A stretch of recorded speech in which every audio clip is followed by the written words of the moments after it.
From South Carolina Public Radio, this is the South Carolina Lede. I'm your host, Gavin Jackson, and this episode was recorded on February 17th, 2023 from Manchester, New Hampshire, specifically a Spring Hill Suites next to the Manchester Airport. Yeah, just so you know, some of the information in this podcast may have changed by the time you've heard it, and you might hear a plane take off in the background. Now, this episode is dedicated to an in-depth look at former governor, ambassador to the United Nations, and now Republican presidential candidate Nikki Haley, since she has officially joined the 2024 race for the White House. We hear from her formal campaign launch in Charleston and take a look back at the defining moments of her nearly 20 years in politics. We also hear from Gibbs Knotts, the College of Charleston Dean of the School of Humanities and Sciences, who provides analysis on this announcement and more. While I am in New Hampshire following Haley along with more than a dozen other members of the press, I'm the only one from South Carolina on the ground for this initial swing that's so far involved two very full town hall events. I'll provide y'all with a ground report in Tuesday's podcast, and then next Saturday we'll finish up with a report from Iowa. It's a big tease right there, folks.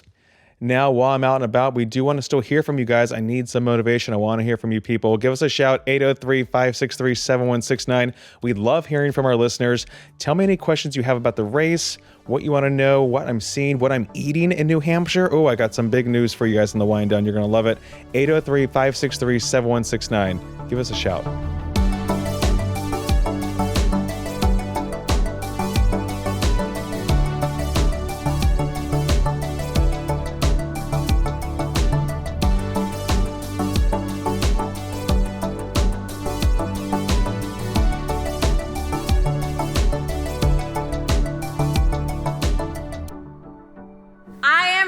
For President of the United States of America. Haley's announcement has been years in the making. Speculation of higher office has always surrounded her during her 2 terms as governor, ambassador, and it was heightened when she left the post at the end of 2018. We start this podcast with a look at how Haley went from Nikki Who to Republican presidential candidate Nikki Haley, South Carolina's own. She was born Nimrata Nikki Randhawa in the Midlands hamlet of Bamberg to Indian immigrants. Her father taught at Voorhees College for 30 years, and she grew up working the books at her mother's clothing company. Haley, a brown girl growing up in a black and white world as she described it, learned life lessons about race, discrimination, and acceptance from an early age, lessons she's carried with her over her 51 years. She attended Clemson University, where she met her husband Michael the first weekend of her freshman year, and she graduated with an accounting degree. Michael and Nikki started their family in Lexington County with their daughter Rena and son Nayland. Haley was inspired to run for office after hearing Hillary Clinton speak at an event in Greenville, and she decided to challenge 30-year incumbent State Representative Larry Kuhn for his seat and beat him in a runoff in 2004. From there, Haley was on her way up the ranks as a House lawmaker, even becoming Majority Whip, until she challenged the status quo by pushing for greater transparency with the simple act of roll call votes being on the record, which soon had her on the outs with her party. The fallout of her legislative independent streak and push for reforms led to another life lesson of fighting for what was right despite the cost, because it soon translated into a bigger win thanks to a confluence of support from a fellow disruptor, then Governor Mark Sanford, who pushed her to run as his successor. Despite the fallout later from the news of his extramarital affair, Haley made it through, along with some help from the growing Tea Party movement, which was raging, and former vice presidential candidate Sarah Palin's endorsement that propelled her into the runoff, despite a daunting primary field of seasoned politicians. Now here's a clip from Palin that goes into ABC's George Stephanopoulos talking to Haley after she won the primary against then Attorney General Henry McMaster, Lieutenant Governor Andre Bauer, and a runoff against Congressman Gresham Barrett. Take a listen. So I figured, let me swing by and give a shout out to a strong pro-family, pro-life, pro-Second Amendment, pro-development, conservative reformer, your next governor, Nikki Haley. Where Nikki Haley, who wasn't well known when the governor's race began, has beaten out the lieutenant governor, the attorney general, and a 4-term member of Congress to take a big lead into the runoff. And State Representative Nikki Haley joins us now. Congratulations on last night, Representative Haley. Is that what you saw last night, voters venting their frustration? I think what we saw was the fact that voters want elected officials who remember who it is they work for. They want someone that understands the value of a dollar. They are tired of backroom deals. They want to make sure there's more transparency and accountability, and it certainly showed in South Carolina, and I think we're going to continue to see it show across the country. You did face a very, very tough campaign. I know South Carolina has a reputation for that. As John Carl reported, two men who had some connections to rival campaigns said they had affairs with you. And last night, the man you faced in the runoff, Congressman Barrett, said character is not one of the things that matters. It's the only thing that matters. Do you expect more incoming during the runoff? The one thing we noticed was we were Nikki Who about 6 weeks ago, and then all of a sudden it showed we had a double-digit lead in the polls, and then we had everything but the kitchen sink thrown at us. And our opponents got together. They threw as much distractions as they could, but we stayed very determined. All it did was make us more focused on making sure the voice of the people were heard. Haley went on to defeat then Democratic State Senator Vincent Shaheen in the election, with her one-time primary opponent and future Lieutenant Governor Henry McMaster introducing her after becoming the first ever woman and minority governor of South Carolina on election night 2010. I'll tell you, we are red hot. We are getting ready to show what South Carolina can do, and our new leader is Nikki Haley. 2 months later, on Inauguration Day, Haley walked down the State House steps with her predecessor, Governor Mark Sanford, as she began an administration focused on turning the page, navigating the fallout of the Great Recession by growing the state's economy and manufacturing base, one job at a time. Today, our state and nation face difficult times. Far too many of our fellow citizens are without a job. Our economy is not growing as fast as it should, and our state budget has the largest shortfall ever. But when I survey this troubled landscape, I am not discouraged. We know that tough times can produce some of the best decisions, and it is our duty to make this time of challenge into the opportunity it can be to turn our state around. Then, after winning re-election in 2014, again against Senator Shaheen, Haley was back, walking down the same South Side steps of the State House. Ladies and gentlemen, please rise and greet the governor of the great state of South Carolina, Her Excellency, Nikki Haley. During her second inaugural address, Haley acknowledged the initial concerns those had of her first term, especially as the youngest governor in the country. But thriving as an underdog is where she's most comfortable. I am not unaware that 4 years ago, when I spoke for the first time as governor, there was some skepticism. It was not unfounded. I was young, I was unknown, and I was different. But I knew in my heart then, as I know now, what South Carolina could be. We are a fiercely proud state, a state with a history as rich as it is complicated, a state where the intensity of our individualism is surpassed only by the shared joy we draw from being collectively South Carolinians. And therein lies our strength. While her first term was about fixing South Carolina, her second term was soon about holding the state together through natural disasters, the shooting of Walter Scott, and the massacre of 9 black parishioners at the hands of a white supremacist at Mother Emanuel AME Church in Charleston on June 17, 2015, an event that nearly broke Haley. Here she is in 2016 discussing the tragedy. This is Bible study. This is what so many South Carolinians do every Wednesday night. And so the shock of something like this happening in the most sacred of places was hard to stomach. What was hard for me was the heartbreak of what had happened. And how do you heal a state in a way that children aren't scared to go to church? And how do you heal a state in a way that that's the place we go to feel safe? And when you suddenly realize that a place like that is no longer safe, you want to wrap your arms around the state and protect them, but there was no way not to grieve. Then this was the sound of some 10,000 people outside of the State House as the Confederate battle flag was taken down days after the horrific shooting.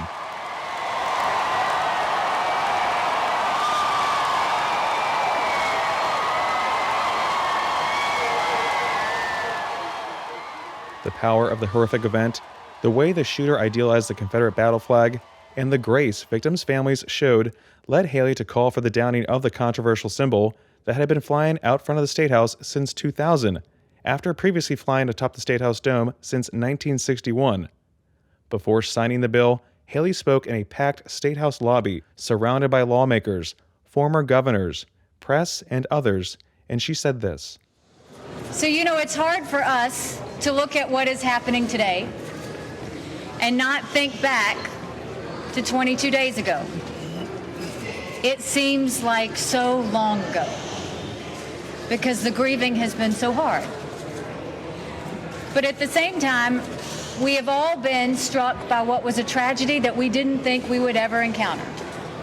9 amazing people that forever changed South Carolina's history. Just a day before the horrific shooting in Charleston, the New York real estate mogul turned Republican firebrand Donald Trump announced his bid for the 2016 presidential election. While his controversial announcement created waves worldwide, the focus in South Carolina was on healing the state. Haley herself attended all 9 funerals of those who were slain, and it took a toll. Weight loss, post-traumatic stress, this was the most challenging time of her life.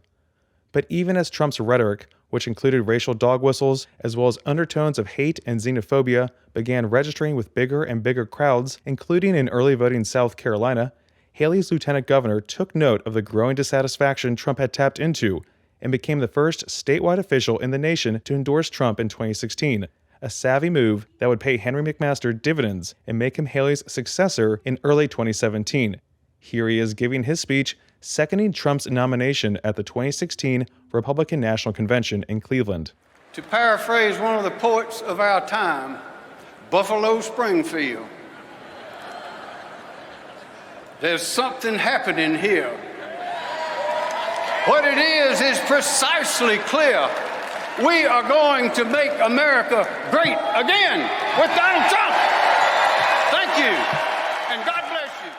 But Haley couldn't stomach the Trump rhetoric and the fervor it stoked, and alluded to as much when she delivered the Republican response to President Barack Obama's 2016 State of the Union address that January. During anxious times, it can be tempting to follow the siren call of the angriest voices.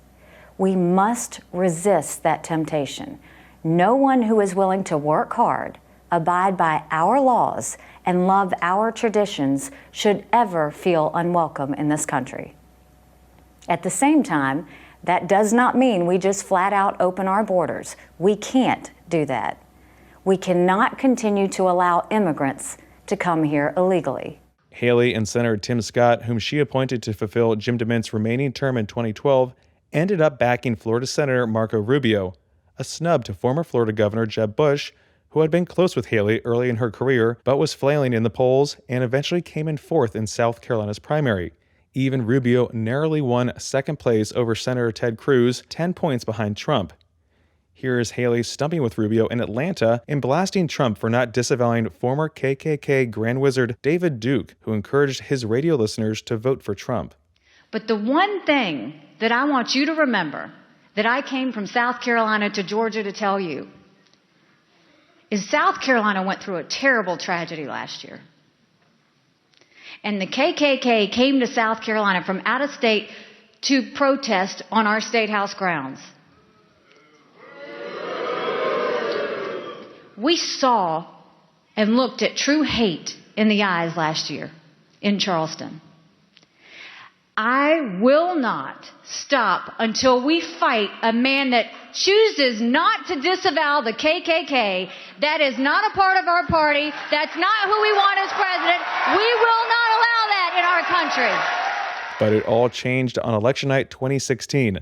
Just listen to CNN's Wolf Blitzer. Right now, a historic moment. We can now project the winner of the presidential race. CNN projects Donald Trump wins the presidency. The business tycoon and TV personality capping his improbable political journey with an astounding upset victory. Donald J. Trump will become the 45th president of the United States, defeating Hillary Clinton in a campaign unlike anything we've seen in our lifetime. Despite being a reluctant Trump supporter at the end there, his 2016 win created a silver lining no one expected, Nikki Haley's third act. This time giving the state chief executive experience on the international stage as ambassador to the United Nations. A thank you from Trump to clear the way for McMaster to finally become governor, with Haley moving up. Before she was confirmed by the U.S. Senate, she gave her 7th and final State of the State address, where she recalled some of the important and difficult moments of her tenure. I will remember the willingness of the people in this room to step into someone else's shoes, find genuine understanding, remove a divisive symbol of an oppressive past, and move South Carolina forward. Days later, and moments after securing enough votes in the Senate, Haley resigned and watched on as her lieutenant governor, Henry McMaster, became the 117th governor of South Carolina, and with it, she headed to New York. Haley brought years of South Carolina political grit with her to the international stage and threw an initial punch on her first day.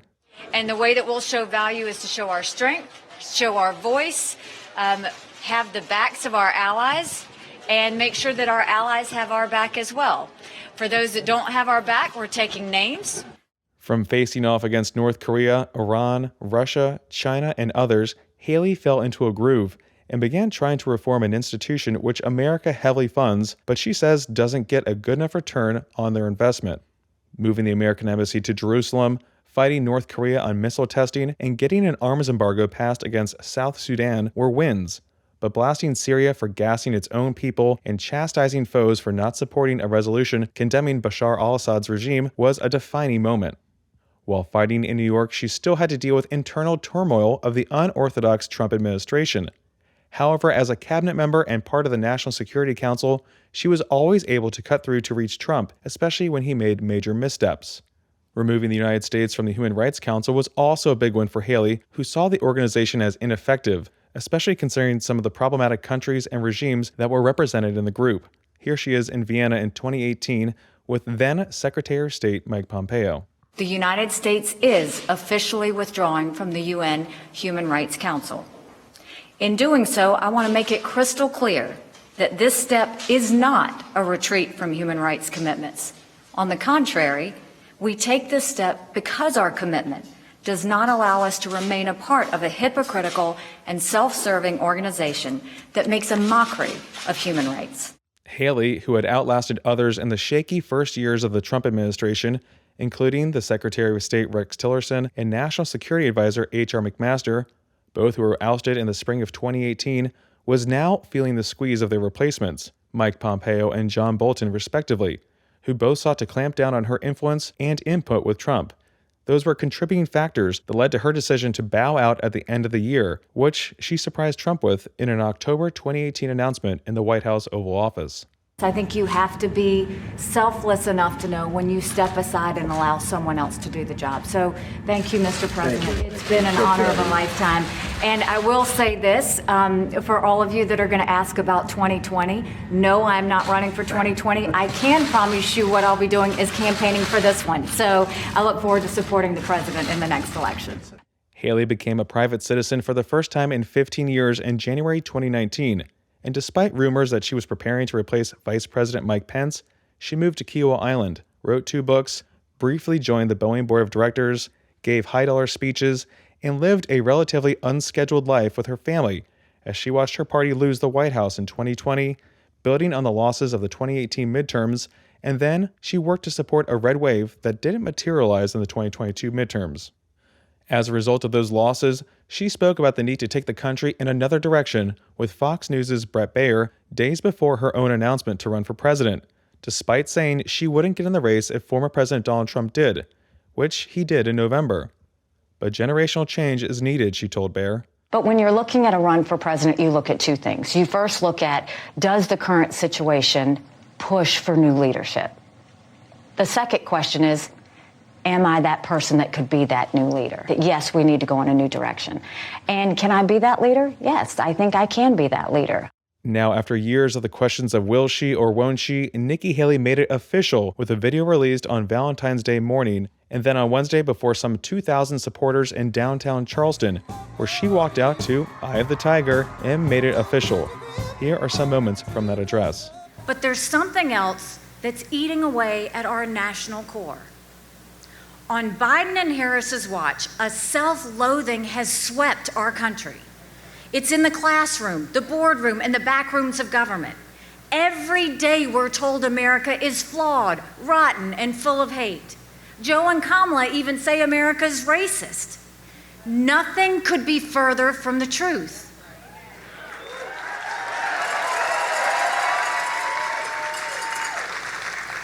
The American people know better. My immigrant parents know better.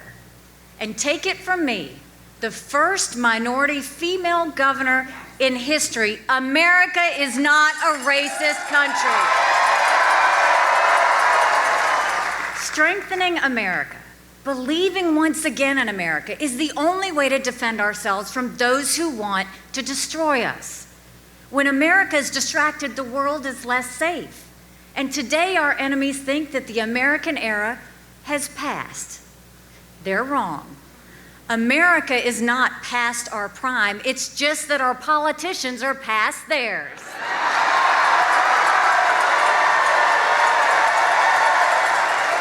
We'll stand with our allies from Israel to Ukraine and stand up to our enemies in Iran and Russia. And in the America I see, Communist China won't just lose. Like the Soviet Union before it, Communist China will end up on the ash heap of history. Unity does not come from faint hearts or watered down compromises. That just leaves everyone wanting more. Real national unity comes from boldly proclaiming our national purpose and persuading opponents to join us. My purpose is to save our country from the downward spiral of socialism and defeatism. I aim to move America upward toward freedom and strength. I'll take this message far and wide in the days ahead, and I have a particular message for my fellow Republicans. We've lost the popular vote in 7 of the last 8 presidential elections. Our cause is right, but we have failed to win the confidence of a majority of Americans. Well, that ends today.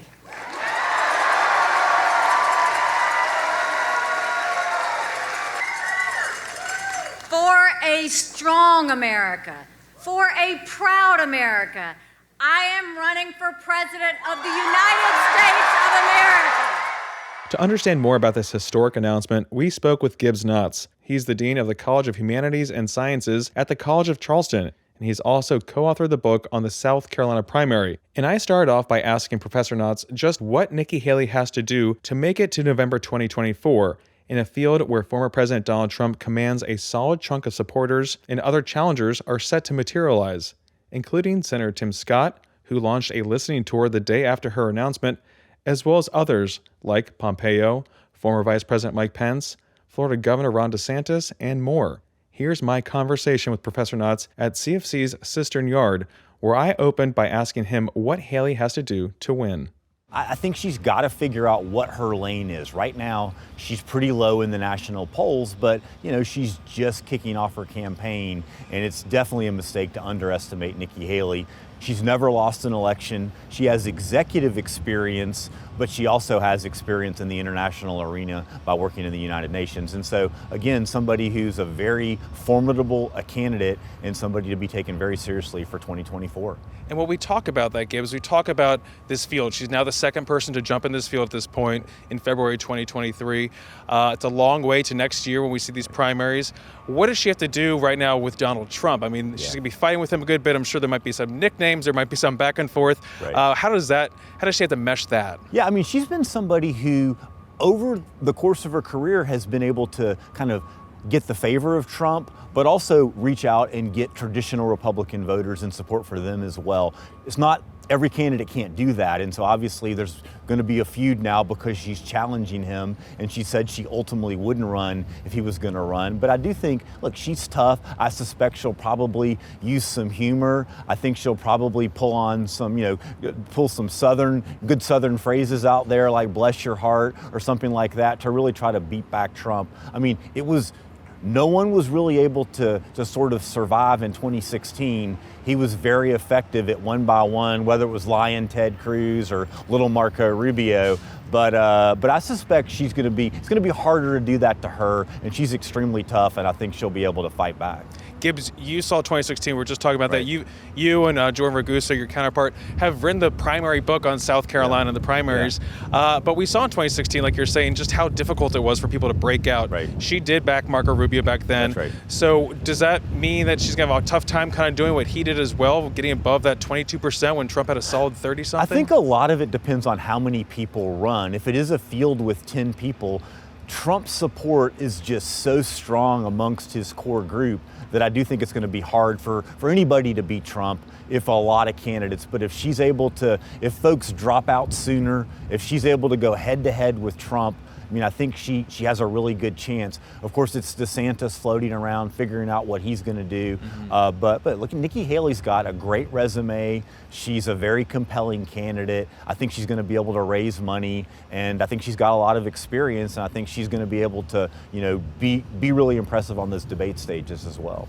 Just figuring out her lane on the primary is going to be one of her biggest challenges. Yeah, because it is a different Republican Party right now. It was different back in 2016. It's even more different now. Right. It's kind of hard to understand the fractured nature of it all, too. So does she need to be a moderate voice? Does she need to be more of an extreme voice? I suspect she'll probably kind of try to play to both sides a little bit. I mean, I do think, she governed kind of, as somebody who, wasn't necessarily, was a fiscal conservative, but wouldn't get into a bunch of social issues and things like that. And so, I think just trying to figure out as she goes and meets voters in Iowa, goes to New Hampshire, and of course travels around here in South Carolina, trying to figure out what her message is. But I think it's going to be a lot on, let's get the economy back. Let's bring strength back to America. Let's sort of figure out our immigration system. I think she'll sort of borrow from some of the previous campaigns and certainly probably take some policies that Trump supported and try to endorse those as well. And when you talk about being from the South, like you mentioned, Florida Governor Ron DeSantis being in the South as well, possible 2024 candidate. Tell us about what folks need to do to win the South, what they might have up their sleeve, like their Southern heritage, maybe their experience, maybe people that don't really understand how South Carolina and the primaries work. What should people be looking for? What do these candidates need to do to win the state? So to win South Carolina on the Republican side, you've got to do well with evangelical voters. They make up a big portion of the primary, the Republican primary electorate in South Carolina. So certainly being able to speak to people who attend church, who think about those types of issues. But South Carolina does have a pretty good mix of different types of Republicans. And so, we've got some, more business-focused Republicans down here in the Charleston area and in the Low Country. And so I think being able to kind of talk to all those different groups will be important. I do think having a candidate, we found in our book that having a candidate from the South is an advantage in the South Carolina primary. Just the ability to connect with the voters, understand them from a cultural perspective. I think Haley has that advantage, having grown up in South Carolina and served in this state for so long. And then it's also, of course, she has to go to Iowa. She has to go to New Hampshire. She's going there. She's on the road up there right now. Tell us what she needs to do up there and how that's different when it comes to this nominating process and how she needs to appeal to those voters. Yeah, the electorate's different in Iowa and New Hampshire. And a lot of times, Gavin, Iowa picks one candidate, New Hampshire picks a different candidate, and then we come in the third slot and kind of serve as that tiebreaker. But yeah, absolutely. There's going to be different things. New Hampshire, there's going to be a lot of independents that could come in and vote in the Republican Party, and I think that's going to be good for Nikki Haley. Iowa, it tends to be pretty evangelical and a little more conservative than New Hampshire on the Republican side, and so I do think she's going to have to figure out a way to appeal to two sort of different electorates, but it can be done, and I'll be curious to see, does she just decide, sometimes candidates will decide, I'm better off in Iowa, that's where I'm going to spend my time, or really the New Hampshire primary lines up better for me. My gut says probably New Hampshire, but I don't really know. It's going to be curious to see. And then Gibbs, before we get out of here, just tell me about some of the top issues that you think we'll see play out, and also maybe Nikki Haley's issue when it comes to dealing with her messaging. Sometimes people say she's gone back and forth, especially when it came to Trump. What does she need to do to maybe stick on the issue, stick on the policy, and maybe not go back and forth, because she has, it seems like a reputation for that now. Yeah, I think she's got to figure out what her response is to Donald Trump and being able to talk about, like, look, I supported him, I served in his cabinet, but I think just this new generation generation of leadership. It's time to pass the torch. It's time to think of a new generation. But she has a lot of experience. She's still fairly young, especially when you look at some of our national politicians today. So I think being able to sort of make the case to, she can be the candidate of the future, not the candidate of the past, and it's time to move forward. Again, that was Gibbs Knotts, the Dean of the College of Humanities and Sciences at the College of Charleston. Now, the road to the White House runs right through South Carolina, and SCE-TV and South Carolina Public Radio will be covering every step of the way, including our state's important early voting role. And you'll be getting plenty of that here on the SC Lead. Our coverage will continue next week as we bring you another special report on Ambassador Haley's initial swing through the early voting states of New Hampshire and Iowa. And we'll be there every step of the way, so keep it locked, folks. Keep it here. Tell your friends to subscribe and find out what's going on the road to 2024.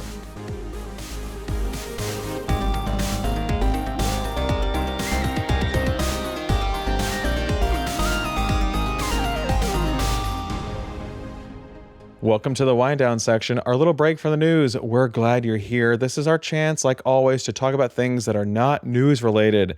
Give everyone a little break from the constant news cycle to discuss hot takes, popular and unpopular opinions alike, and to really workshop, again, like we always say, our local FM radio drive time banter, which I've been on a couple of radio interviews recently, and I'm really trying to perfect, AT, because I'm not as radio as these radio guys are, and I need to maybe step it up. Maybe folks might have heard that in my voice during this most recent episode. It's not as excited and happy. It's because Daddy's on the road, guys. Okay? We're pod people, AT all right? Shire, folks. AT Shire, producer of the pod. Well, Gavin, we're not going to air a voicemail today just because the show was so long. We're just going to be in and out real quick. And so, Gavin, you are on the ground. You are running your pretty little tail off. Yes. Huh? So where are you? What are you doing? Let's talk about this. Yeah, so I got into Manchester, New Hampshire on Thursday morning.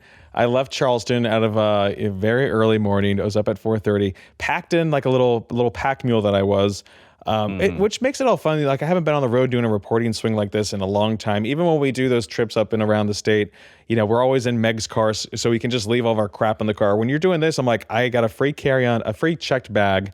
So I'm like, okay, I got to pack everything in this huge North Face bag, including a tripod, which barely fit, which I did not measure before. I was like, it's going to fit. It barely fit. That would have been a little problem. Little brag on the North Face, Gavin. Little brag. It's been around. She's heavy duty, so she's been through it. And then I had a camera bag that I carried on, a little backpack. I mean, I don't know, like 100 pounds of stuff. You were laden. You were laden. So all those early mornings working out at the gym, this was a 10,000 step day plus with gear. This is why we do it. This is why we do it. Okay? I mean, I don't know how people don't do that, because at the end of my day, which was, coming up on 20 hours, I was like beat. I told you I was wearing my bean duck boots all day because everyone's like, oh, it's going to be so cold and snowy up there. It is just wet and warm up here, folks. It's 50 degrees, yeah. So I wore those boots all day. My feet this morning were just like, you were like the Wicked Witch. Just like when the house fell, they curled back. Exactly. I'm wearing socks. You guys know how much I hate wearing these little prisons on my feet. Yeah, this was like maximum security isolation for your feet, especially on a plane too, where you can't really move around. But luckily, like a lot of empty seats, so it was nice. Everything went really well the first day. I had no problems traveling. I was super excited about that. Got here on the ground, got a rental car, got myself a Jeep. So I'm a Jeep guy now. How many little ducks do you got? No ducks. And if I get one, I'm just going to throw it. It will not derisively keep it. Throw it into the slush. Yeah. I'll only bring it so I can bring it back for you. And so got some Dunkin' Donuts coffee the other day. I said, give me the creams and the sugars. That's maximum New England. 4 creams, 4 sugars, which sustained me throughout the day. It was very critical. Yeah. A hero's drink. And I realized just rocking and rolling out here, like, you're on your own. You have to like survive basically on your own. So it's kind of fun because I have to do workarounds. Like I didn't get to be able to plug into the malt box last night. So I was like, oh, the audio's gonna be crap if I don't make this work some other way. So you're doing all these different things, and like you have contingencies that come to fruition. So I've been having a lot of fun with challenging myself in ways that I haven't had to do in a while. And then like also setting up interviews, talking to people in a state that I really don't know too much about, if I'm gonna be honest, and like really trying to understand things. Like we did a lot during the 2020 campaigns. So this is not foreign to me, but again, when you're out here, you have only what you can carry on your back, essentially. It changes the game a little bit. So it's been a lot of fun. I'm looking forward to going to Iowa on Sunday evening. What have you learned about New Hampshire while you're there? It is so true. The live free or die, right? Like, so live it's like free or die hard. They straight up embody that. You know, like I know South Carolina has its own streak of independence and rebel rousing and stuff like that. But these guys, I mean, you can just sense it in the folks you talk to. Even just the way people drive. I know it's weird to say, but I've just picked up on, and they really do back it up. So it's a different vibe than Ruby Red, South Carolina. Folks are different up here, and they want to hear different issues. They don't want the government in their lives. They don't care about things like you know, they're all sovereign citizens. Well, they don't want big government, and they really mean it. You know, whereas sometimes we say that in South Carolina, and everyone's like, okay, well, we're fine with this and that, or we're getting involved in certain issues that are social issues. Up here, they don't really care too much about those social issues. They're want absolutists. Yeah, and it's like, oh wow, it's been a while since I've talked to people like that. So. Very interesting dynamic up here, and I'm looking forward to talking to some more folks at her town hall tonight. And getting some more feedback. What is the local delicacy where you are, Gavin? Okay, so I found out about this last night talking to a state senator that Manchester, which is also Manch Vegas, which is a nickname. Fun. It's not as quaint as Exeter where I was. When I was in Exeter, and it's like, you know, there's a small prep school, really well-off prep school. Abraham Lincoln's son went to back in the day, 160 some years ago. So it is like Hogwarts up there in its own little way. It's I couldn't stop saying to myself when I was walking around, this place is so quaint. I mean, it is quintessential New England. The houses, the styles, everything. I have a video that I'll have up for next week that you guys can see that and understand it better. But the delicacy here in Manchester, like I said, Manch Vegas, is chicken tenders, if you can believe that. How unique. Chicken tenders, right? And the local drink is the mudslide, right? So they consume a lot of Baileys and a lot of breaded chicken. I don't like the name of a mudslide. I have not experienced this yet. I will be doing that over the coming days. I'm still here. I fly out Sunday, so I'm going to have that for dinner at some point tonight. You got to try it. You got to eat a full plate of chicken fingers and then drink 2 or 3 mudslides. At least. Because then I want to know what happens after that, because it sounds like a terrible concoction for your gut. I think I might have to do a little play-by-play, hour-by-hour recording of how I'm feeling, the initial consumption of said It sounds dangerous. delicacies. It sounds dangerous. But I'm willing, for our leaders and for you, AT, I am willing to put my body through this, just like the Chicken Nugget Challenge. Yeah, thank you. Yes. So if everyone tune in next episode to see if Gavin gets a mudslide of the wrong guy. Know what I mean, brother? It's a bunch of sound effects. Anyway, Gavin, good luck out there. I hope you have a good weekend. I hope you get good stuff. I hope all the listeners enjoyed this, because this was a lot of hard work on Gavin, and we appreciate Papa GJ. So hit the out. Good luck. Right, I miss you, buddy. I miss you too. It's good talking to you. It's good hearing from folks too, and we'll be keeping you up to date on what's going on. That's why you listen to The Lead, and we love your support. That's why you can show us your support by calling 803-563-7169. Ask me how many chicken fingers I ate and what my favorite chicken finger was. Guess what? They all taste the same. It's all about the sauces. But thanks again for listening, and leave us a message on Apple Podcasts. We love that. And you can stay up to date with the latest news on SCTV.org and SouthCarolinaPublicRadio.org. And don't forget to support your local newspapers, please. For the South Carolina Lede, I'm Gavin Jackson. Be well, South Carolina.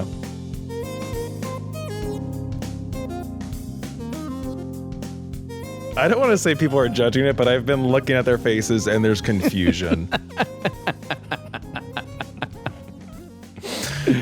God. Oh, it's good to laugh again. They don't have laughter up here. Oh, it's good to laugh again.